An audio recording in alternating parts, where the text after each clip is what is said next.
Hello, Pisces. Welcome to the Plaid Sheep Oracle. Your reading seems to be a response, perhaps to a collective question or concern.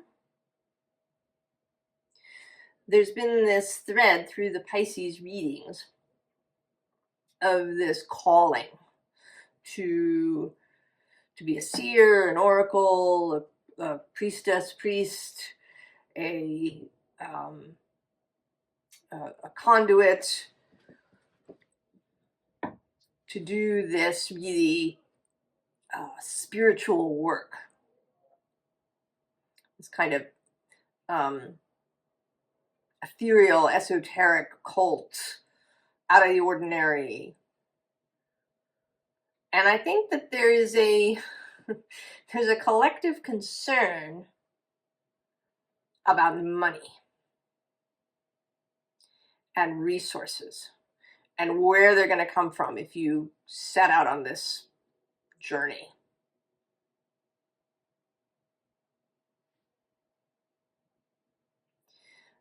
There may also just be a kind of general anxiety about money. That's kind of free floating in the current zeitgeist, in the current energy of the world.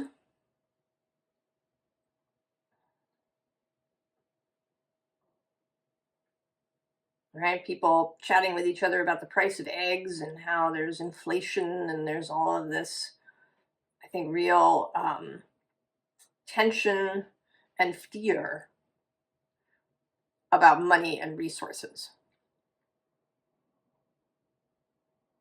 The card that comes out for you is wealth. I think her name is pronounced Aina, but I may be getting that wrong. I didn't look it up to find out. She's a Celtic goddess of spring and fertility and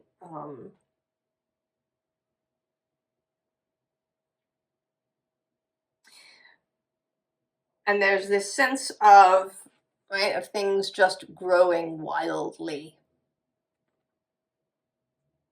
There's also a sense with this circle in the background of something otherworldly. Like a wormhole or a cornucopia. I often quote Terry Pratchett books, and in his book, The Wintersmith, there is the goddess of spring has this magic cornucopia that just, you can, ask for wherever you want, and it just comes spilling out of the cornucopia. And this has that feeling.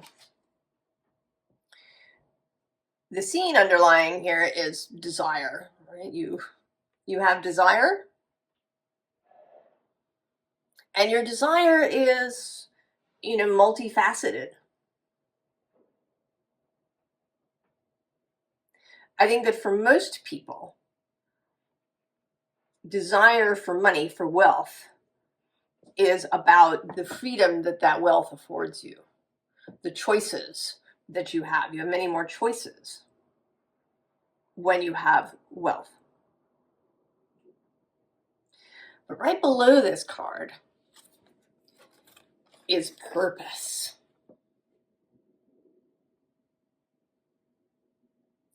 And I kind of see you as having, right, like this is this doorway and that you've stepped through it.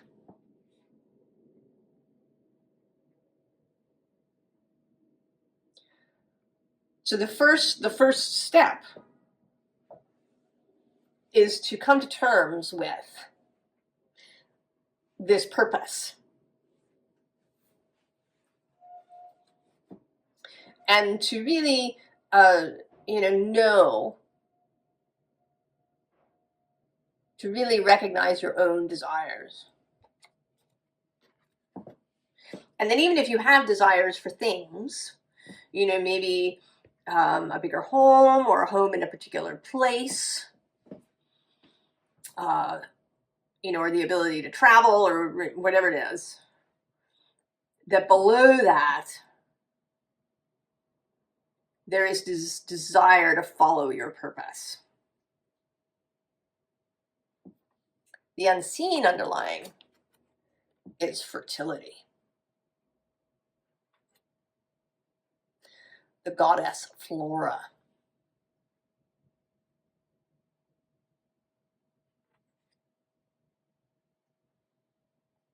This growth, this blossoming, this fecundity, prosperity,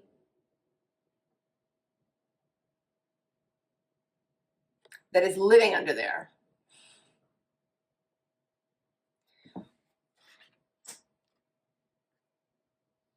And is awaiting. And I know it sounds really trite. Follow your purpose and money will come. And I think the difficulty is, right, it's trite, everybody says it. And I think the really annoying thing is that it's actually true. But we have a lot of trouble believing it. Many of these kind of spiritual things, right, you create your own reality and all of these things they're true.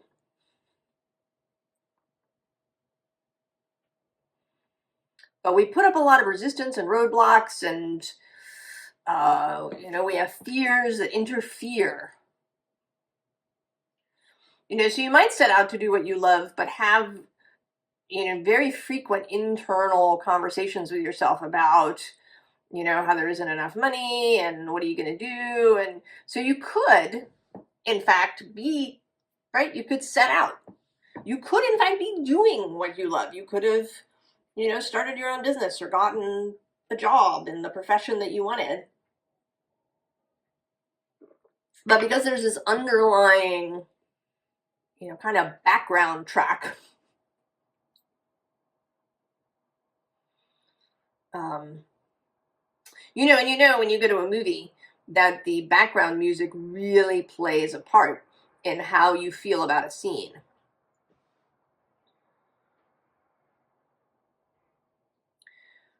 And you could have a scene that looked like this, but had this really sort of scary minor key, Jaws-esque kind of music underneath, and you'd feel really uncomfortable. Or you could have a scene that was all gray and dark and filled with possible dangers, but had this upswelling happy major chord music that would lead you to believe that everything was wonderful. So whatever it is that's underlying has a lot of effect on what we see. And so what we have here is caching. So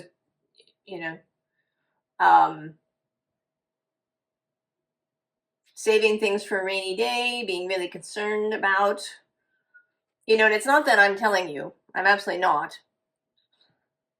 telling you that you shouldn't, have savings or invest. But what I am saying is that, right, you need to be investing with a positive outlook. Not I'm investing and saving because if there's a disaster, I'll be safe. But I'm, saving and investing because it's part of my strategy. I know everything's going to do really well, and it's, I'm doing it as I'm inspired to do it. Right? Not out of fear, but out of joy, out of a positive outlook. Right? Below we have mischief, and also I'm seeing now exposed and scavenge. And even this teamwork, right? This teamwork is about these crows chasing the hawk away. So all the different fears that one may have. And the bottom of the deck is, in fact, fear.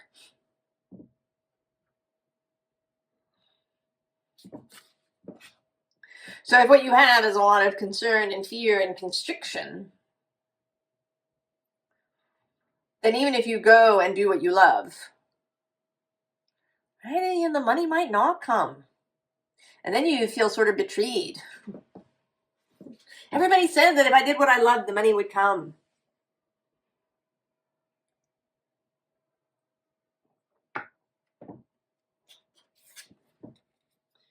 So we have balance. And it's coming through here as temperance, actually, which it's temperance first appearance.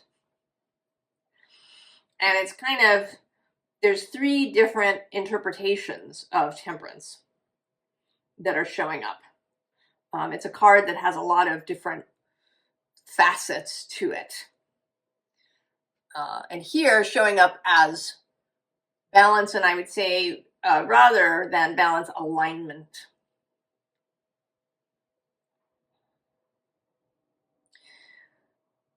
Coherence between heart and mind, a unified will,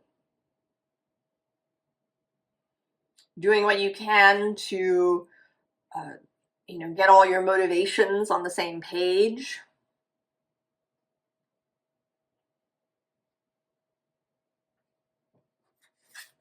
And then next to that is waterproof.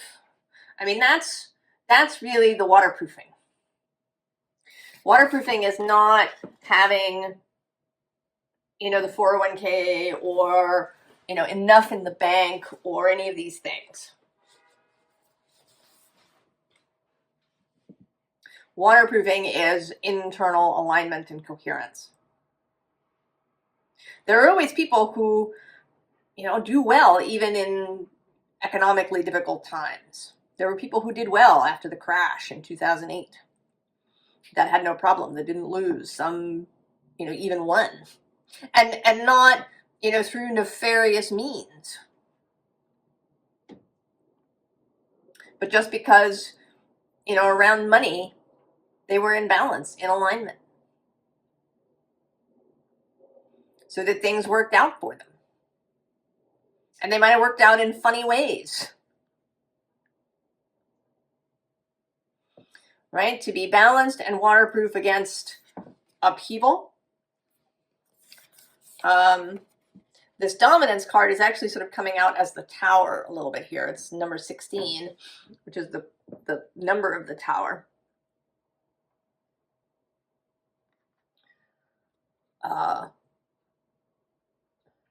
interestingly, the Tower coming through as, right, with dominance, as things that are beyond your control. That there are people, right? There's people in the government that do what they do. In the US, the Fed is going to do what it does.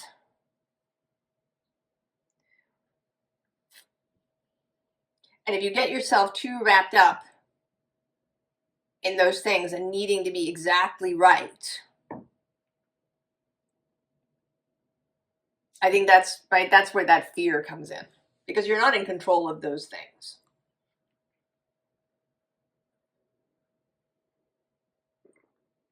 The better place to put your energies and your focus is on your alignment, your energetic, vibrational state. Right? Because we have this Ace of Water, this pearl that wants to come in. And actually, the bottom of the deck is the Ace of Earth.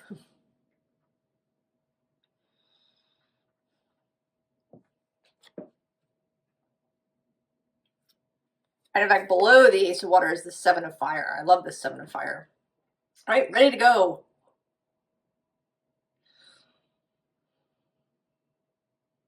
Excitement, fun, joy, magic, right? It's a unicorn. And then, facing this Ace of Water is this Messenger of Air. And this is your ability to receive. And interestingly, I lifted this deck up, and the card that's at the very bottom now is this Messenger of Water. So when I lifted the deck up, these two messengers were facing each other. And you are the Knight of Water, the Knight of Cups. So your internal self, your soul self, is always speaking to you, right? Speaking to your conscious mind.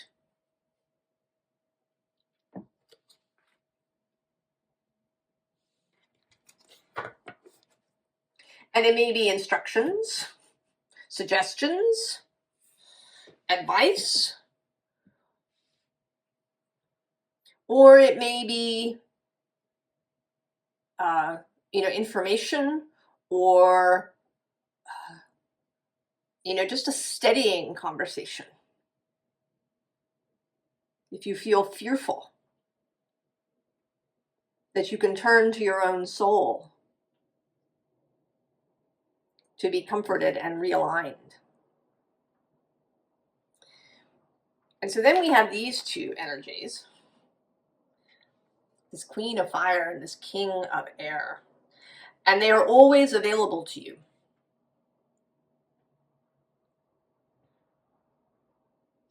This intellectual clarity, the ability to be strategic, to make choices, to move through,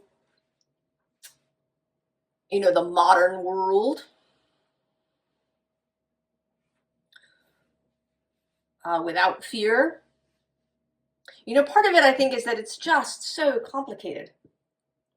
I was thinking that this morning, actually. I went to the farmer's market, and I was thinking that, it takes courage to be a farmer.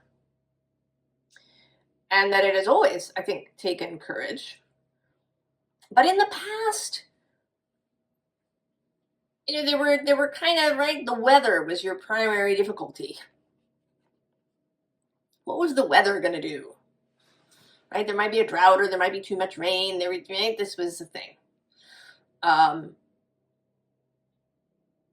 Maybe at some points in time there was the possibility of somebody coming and raiding your farm, a warlike thing. But now, now it's really complicated. Government subsidies and, prices for commodities across the world, and, do you ship across the world, and what is shipping doing, and are there new tariffs, and right, there's so much. How many farmers markets do you go to? Is it worth it to be there throughout the whole year? There's all, right, just endless considerations and complications in the modern world. And he is here to help with all of that. And then the Queen of Fire is this, heart-centered, inspired, right? She feels like, the artist. The soul of the thing, the spirit of the thing, the creative fire, coming through a little bit as Vesta, right? What is it that keeps your flame lit? And they're always here, right? And we have Temperance appearing for the second time here as Patience, and this is you.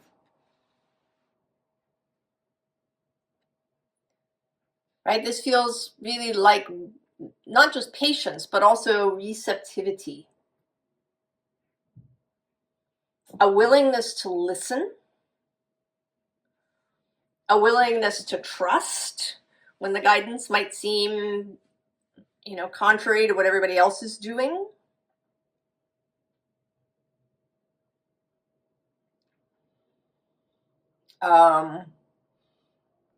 there's almost, right, there's like a submissive quality to go against this, right, this dominance idea. And dominant, submissive, not in a pejorative sense, not in a non-consensual submission, but in submitting to the advice, to the instructions, to the point of view of your wider self. Being willing to go to places, do things, or not do things, even though other people might be, giving you advice.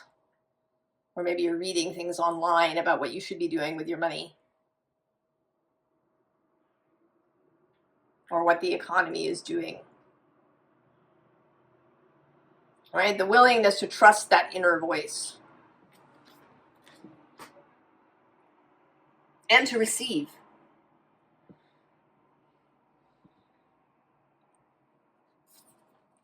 Princess of Swords.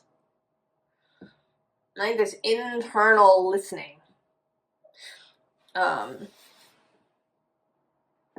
And below her is altruism, which has been coming through as the structure. But today is also kind of coming through as the structure, but with these crossed papal keys as the spiritual structure. Right below that, we have this Four of Pentacles power.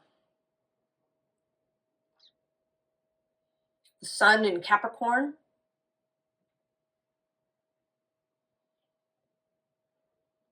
Really having clarity about your physical resources. And that there is this energetic underpinning. And then actually below that is the Queen of Swords. More clear seeing. And at the bottom is the Magician. The ability to use all the elements that you have. To create out of thin air, or what appears to be thin air.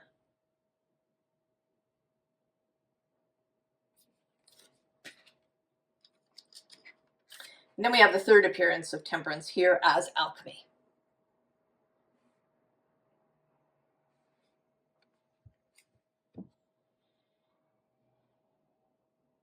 The creation of gold from lead.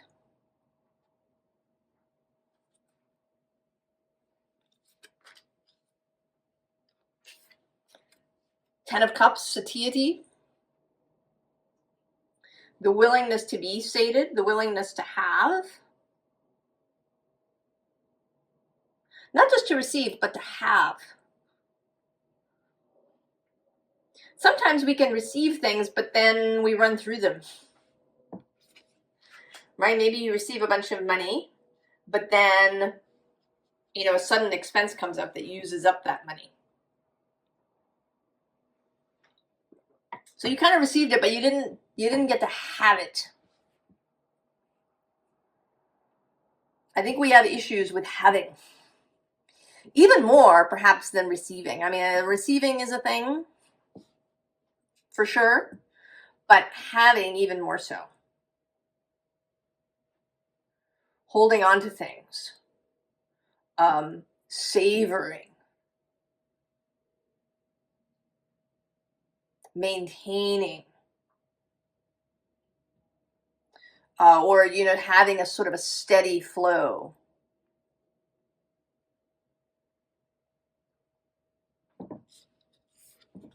That Nine of Wands, persistence.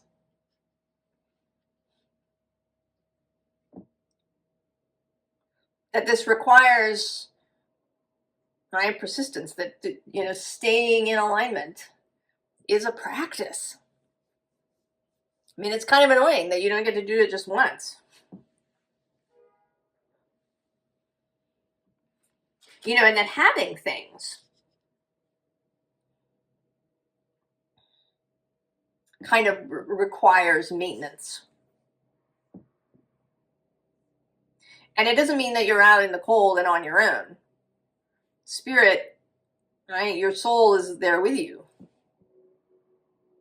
But your participation is required. You know, if you have a car, you need to maintain the car. And spirit can certainly inspire you to go to the right mechanic if you have an issue. It can inspire you to notice problems before they get bigger. You know, if you're in alignment, you buy a car that works really well and that's been well constructed and doesn't have a lot of problems. But there's still some maintenance. There's still keeping that car. You know, getting the oil changed and washing it in the winter so the salt solution doesn't eat up through the undercarriage and these kinds of things. Right? Being in alignment can mean, maintaining things, changing the oil at the right time so it prevents problems. To be in alignment doesn't mean that you're doing nothing.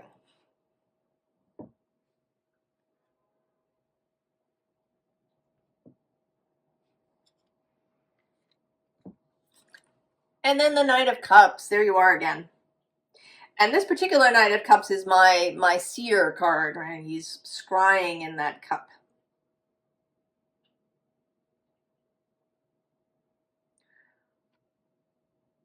So in the maintenance department, there is also keeping an eye on yourself, keeping yourself nourished, keeping in touch with your own heart, with your own personal grail, with this cup.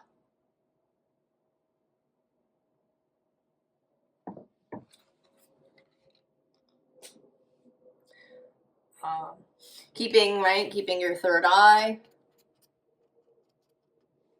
nourished, avoiding things that, tip you out of balance, knowing what it is that is energizing and fruitful and nourishing and what is debilitating. And there may be some things, it could be that you have interactions with some people that are a little draining when you need to. But there's also probably stuff that you do that you really don't need to. Doom scrolling or reading some particular magazine or blog that, gets your blood up. You don't need to do that.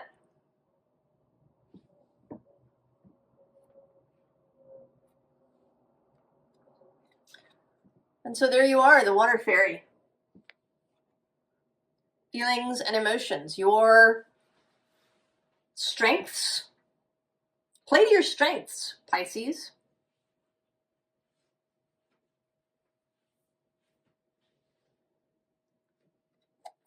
Below that is birth and rebirth. Right, there's kind of a cyclical nature to things. What is this? It's trying to get my attention. Oh, see, I knew it, the Grail Knight. The Knight of the Cup.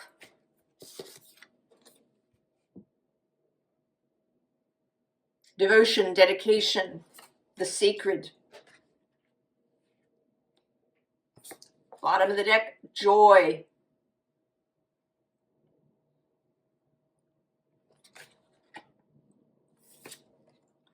Movement.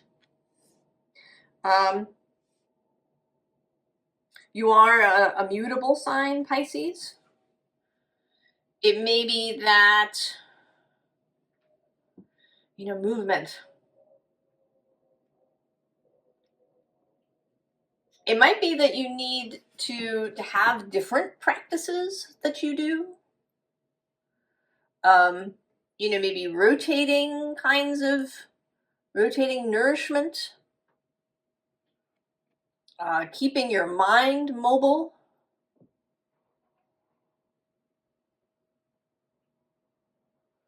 Perhaps you know, studying different traditions, or you know, getting interested in different subjects.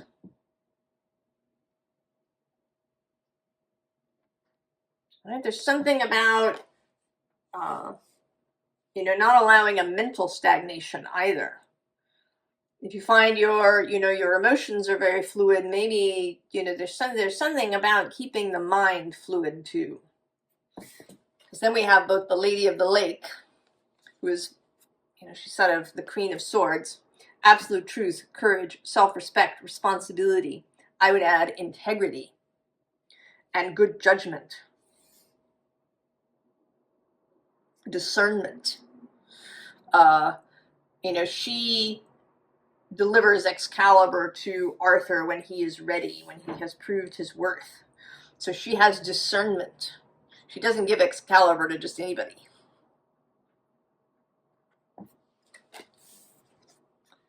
And then the eagle. Spirit, integrity, connection to the angelic realm.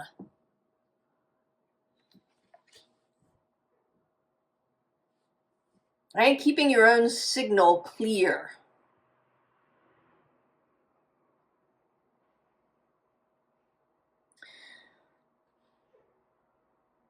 So the advice, I mean, we've already had some, right?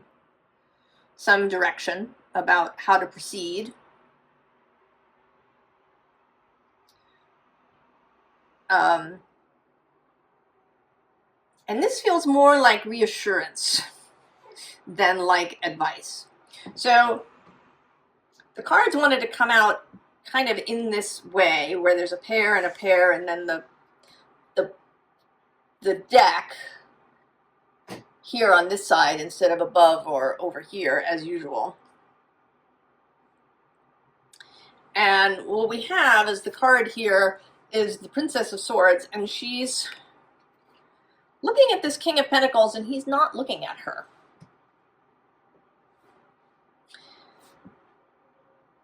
And he's coming through as the, you know, the establishment, the usual ways that money comes, or maybe the what you've been taught as usual ways for money to come. Whatever that is, you know, it could be that earning it, or it could be, you know, that you need to invest in the stock market, and, you know, or you need to invest in real estate, and that's the only way to make your money grow. Whatever it is that you believe is the way or the best way to gain and build wealth and affluence.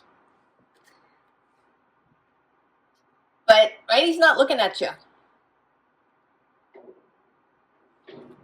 But under him, put him there, is the prince. And he is looking at you. Right? He's younger, he's more youthful, he's more flexible.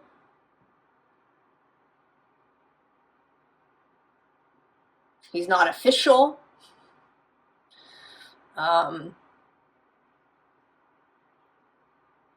Right? This alternative possibility. And then below that, below him is the Eight of Pentacles. Right? Artistry. You know, rather than hard labor as the Eight of Pentacles. And actually below that, I'm just seeing, is the Eight of Cups.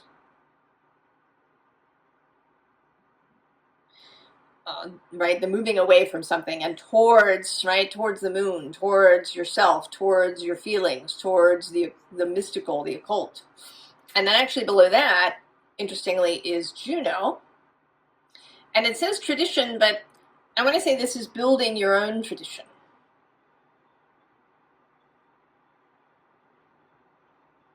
Making your own choices. You know, she's got the moon out here behind her.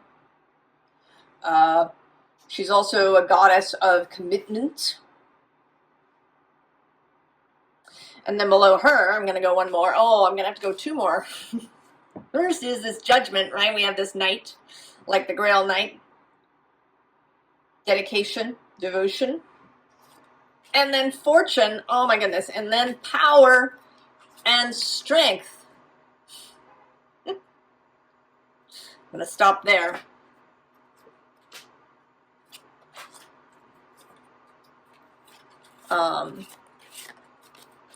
Right, so all of this is behind and underneath. So looking deeper, looking underneath, looking in alternative ways. Behind her is the sun and the dawn.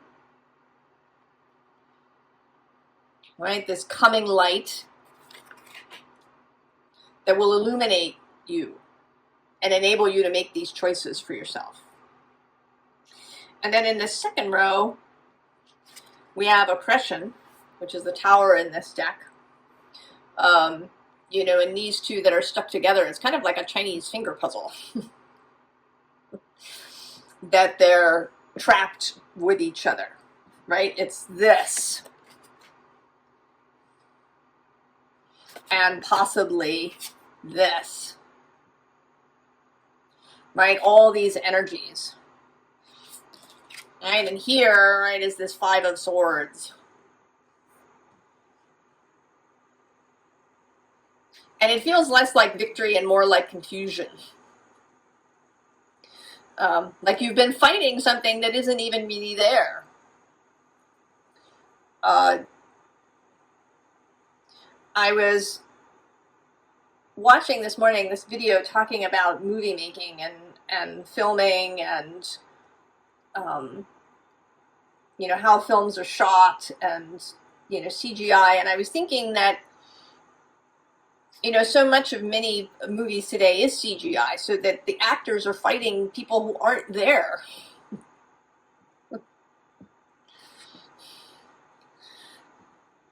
Right?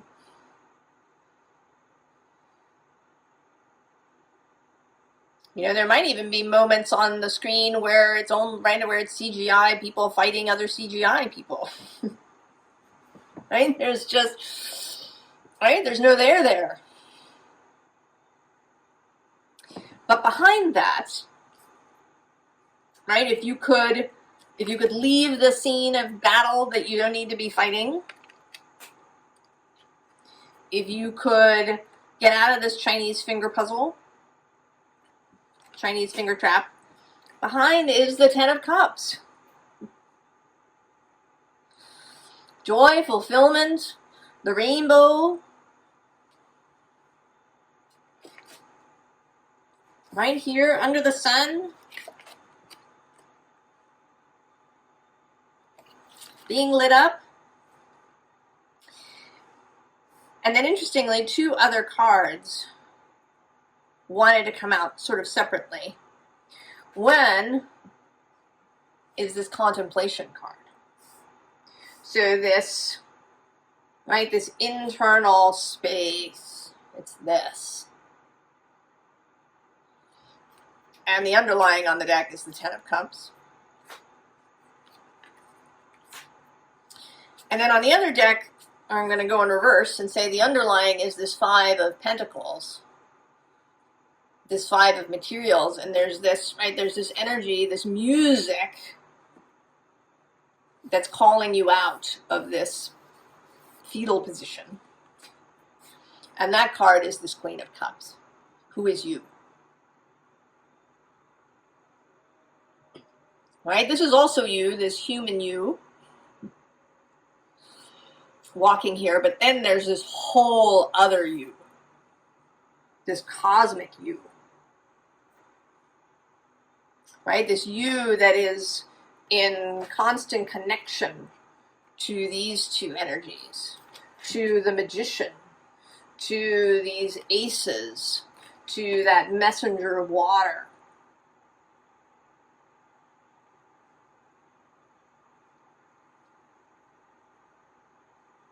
That you have, right? It is a willingness, or it's a real willingness to trust the unseen. And I think there's this notion that, you know, this is easy for Pisces. And maybe it's easy for the Pisces energy. But Pisces people right? People have other placements. We, live in the world. We're subject to all of this.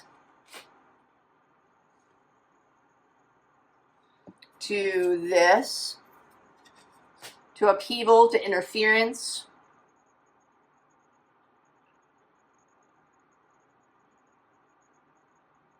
And so it's a practice, right? It's persistence. And I believe that it does get easier, right? Like anything that you practice, it gets easier and easier to, right, to stay here.